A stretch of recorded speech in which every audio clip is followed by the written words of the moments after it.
నమస్తే can media ప్రేక్షకులకు స్వాగతం. నేను మీ అబ్బాయి నాయుడు. ఈరోజు మనం ఈ వీడియోలో చర్చించుకోవాల్సిన అంశం ఏంటంటే, ఈరోజు మనందరికీ చాలా శుభదినం. ఆంధ్రప్రదేశ్కి ఎంతో శుభదినం. ఎందుకంటే ఒక 4-5 నెలల ముందే ఆంధ్రప్రదేశ్లో దీపావళి వచ్చినట్టు, నరకాసురుడు వధ జరిగినట్టు ఈరోజు ఒక పండగ వాతావరణం ఏర్పడింది ఆంధ్రప్రదేశ్ రాష్ట్రంలో. మనం గత 4-5 సంవత్సరాల నుంచి ఈ ఎన్నో బాధలను ఎదుర్కొని, ఎన్నో కష్టాలను పడి ఎదురు చూస్తున్నటువంటి ఈరోజు వచ్చింది. ఎటకేలకు మనం అన్నీ కూడా మనకు శుభశకునాలు వచ్చేసినట్టు మనకి ఈ ఆంధ్రప్రదేశ్లో వచ్చినటువంటి ఈరోజు ఈ రిజల్ట్స్ మనకు తెలియజేస్తుంది. అదేవిధంగా తెలుగుదేశం పార్టీ చరిత్రలో కూడా ఎప్పుడు పార్టీ పెట్టినప్పుడు వచ్చినటువంటి రిజల్ట్స్ దాదాపుగా దాన్ని మించిపోయే రిజల్ట్స్ ఈరోజు ఆంధ్రప్రదేశ్లో రావడం జరిగింది. మొత్తం మీద గౌరవ ముఖ్యమంత్రి జగన్మోహన్ రెడ్డి గారు మూడో స్థానానికి దిగజార్చడం, అతని 4 సంవత్సరాల నుంచి 5 సంవత్సరాల నుంచి పరిపాలించిన పరిపాలన తెలియజేస్తున్నది.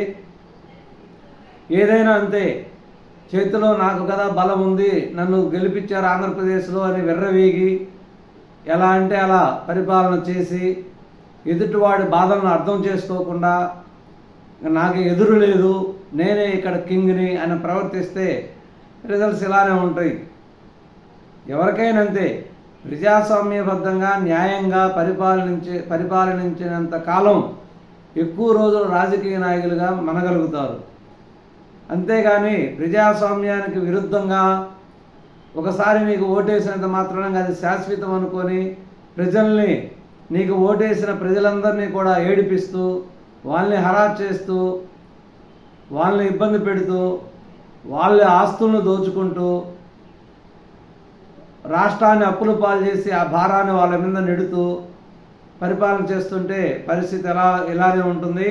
ఇందాక చూశాను జగన్మోహన్ రెడ్డి గారు మీడియాలో మాట్లాడటం, ఏమై అంత బాధపడుతున్నావు, అమరావతి రైతుల్ని ఈడ్చి కొట్టినప్పుడు ఆ బాధ మీకు తెలియలేదా? అమరావతి రైతుల్ని ఈడ్చి కొట్టి వాళ్ళని ఇబ్బందులు పాలు చేసినప్పుడు మీకు ఆ బాధలు తెలియలేదా? ఉద్యోగస్తుల్ని బాగా ఇబ్బంది పెట్టి వాళ్ళని అరెస్ట్ చేసి జైల్లో పెట్టినప్పుడు మీకు ఆ బాధ తెలియలేదా? ఎస్సీ ఎస్టీలని నిన్ను ఎదిరించిన, నిన్ను ప్రశ్నించిన నాయకుల్ని చంపినప్పుడు ఆ బాధ నీకు తెలియలేదా? అప్పుడు ఎక్కడ పోయింది ఆ బాధ?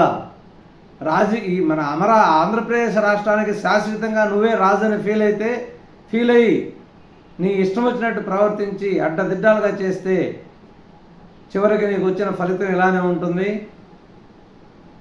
ఇక ఈ రాజకీయ నాయకులందరికీ కూడా ఈ ఫలితాలు అనేవి, నీకొచ్చిన ఫలితం అనేది ఒక గుణపాఠంగా ఉంటుంది.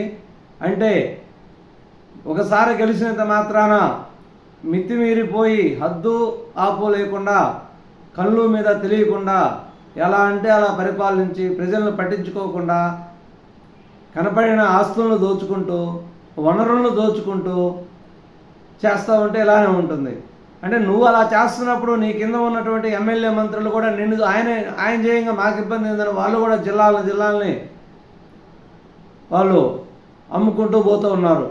నీ దగ్గర పనిచేసిన మంత్రులు, ఎమ్మెల్యేలు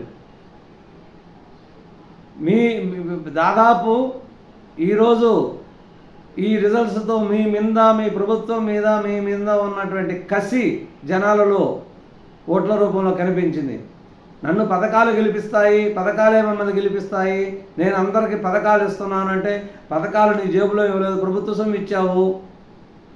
ప్రజలు కూడా పథకాలు ఇచ్చి పథకాలు తీసుకున్నంత మాత్రాన, నువ్వు నాకు పథకం ఇచ్చినంత మాత్రాన నువ్వు అన్యాయంగా పరిపాలన చేస్తాను, మీరు నేను చెప్పినట్టు ఏనంటే ఎవరో ఎనరు. పథకాలు ఇవ్వాలి, సంక్షేమ పథకాలు ఇస్తే ఎవరైనా తీసుకుంటారు. దాంతోపాటుగా రాష్ట్రాన్ని అభివృద్ధి చేయాలి, అభివృద్ధి పనులు కూడా చేయాలి. నేను అభివృద్ధి చేయను, ఏమీ చేయను, నా ఇష్టం వచ్చినట్టు చేస్తాను, నేను మీకు కావాల్సిన పథకాలు ఇస్తాను, మీరు మాట్లాడకుండా ఉండండి, ప్రశ్నించకుండా ఉండండి, నేను చెప్పింది చూస్తూ ఉండండి అంటే ఇలానే ఉంటుంది. ప్రజలు దాన్ని హర్షించరు. ఇది రాతీయుగం కాదు జగన్మోహన్ రెడ్డి గారు, ఇది ఎంతో డెవలప్ అయింది, టెక్నాలజీ వచ్చింది, అన్ని రకాలుగా అభివృద్ధి చెందేటటువంటి రాష్ట్రం. దేశం, రాష్ట్రం, ప్రపంచమే అభివృద్ధి చెందుతుంది. ప్రపంచం మొత్తం గ్లోబలైజేషన్ అవుతుంది. ఇంత గ్లోబలైజేషన్ అయ్యేటటువంటి ఈ రోజుల్లో మీరు రావద్దు, మీ ఇళ్ళకి నేను బియ్యం తెచ్చిస్తాను, మీ ఇళ్ళకి నేను అన్నీ తెచ్చిస్తాను, మీరు ఇంట్లో ఉండండి, కదలకుండా ఉండండి, మీరు పని చేయొద్దు, ఏం వ్యాపారాలు చేయొద్దు, మీకు నెలకు నేను ఇంత డబ్బులు ఇస్తాను అంటే ఎన్ని రోజులు ఇస్తావు జగన్మోహన్ రెడ్డి గారు? ఇప్పుడు రాష్ట్రానికి సగం సంఖ్య నాకు ఇచ్చి చేసావు. ఇప్పుడు దాన్ని బూడ్చుకునేసరికే కొత్తగా వచ్చిన పరిపాలనకు సగం టైం గడిచిపోతుంది. కాబట్టి కొత్తగా ఎన్నికైనటువంటి ప్రజాప్రతినిధులకి, కొత్తగా వచ్చి అధికారంలోకి వచ్చిన పార్టీలకి అందరికీ కూడా శుభాకాంక్షలు తెలియజేసుకుంటున్నాను. కాబట్టి జగన్మోహన్ రెడ్డి గారికి జరిగిన గుణపాఠాన్ని, ప్రజాస్వామ్యంలో ప్రజలు జగన్మోహన్ రెడ్డి గారికి బుద్ధి చెప్పిన విధానాన్ని మీరు కూడా గుర్తెరిగి ప్రవర్తించాలి.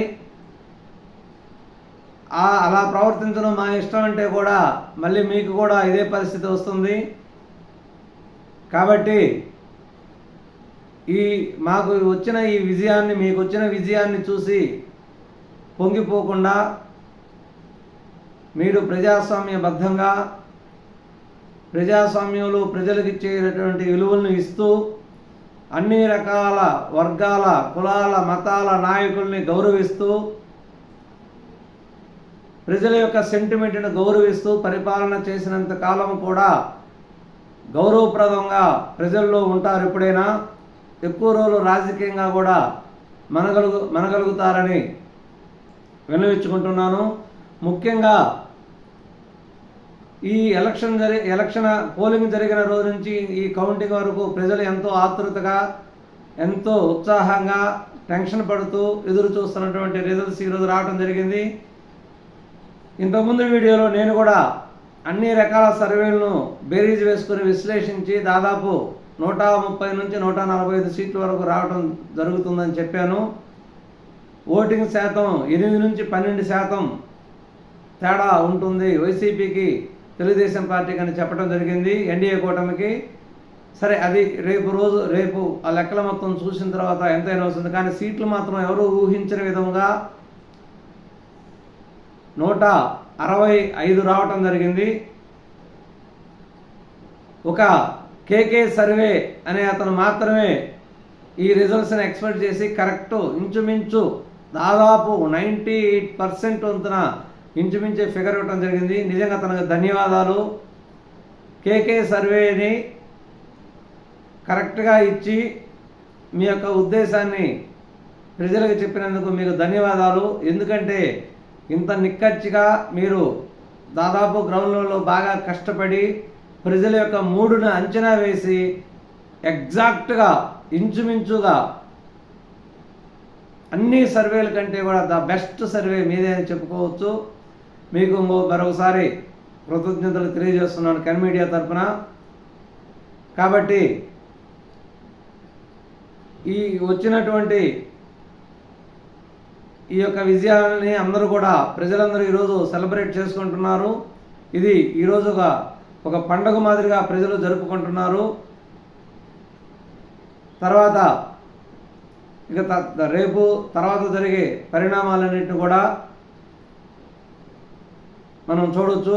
కొత్త ప్రభుత్వం ఏర్పడుతుంది, కొత్త మంత్రులు ఏర్పడతారు. ఈ విధంగా మళ్ళీ తెలుగుదేశం పార్టీ ఎన్డీఏ కూటమి అధికారంలోకి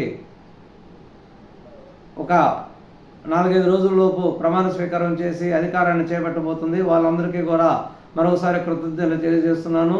కేంద్రంలో మరొకసారి ప్రభుత్వ పగ్గాలు చేపట్టనున్నటువంటి ప్రధానమంత్రి నరేంద్ర మోడీ గారికి, వాళ్ళ మంత్రివర్గానికి అందరికీ కూడా ధన్యవాదాలు తెలియజేసుకుంటున్నాను. నమస్తే.